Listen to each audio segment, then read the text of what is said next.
கழனிகளின் நாயகனே நீ வாழ்க. நடனமிடும் காவேரி காவலனே நீ வாழ்க.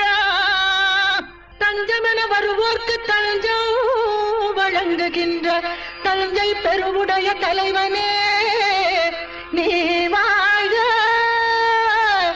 பெஞ்சமரில் வெற்றி கண்டு அஞ்சலிக்கும் மக்களுக்கோர் பின்னுயர் பெரிய கோயில் தந்த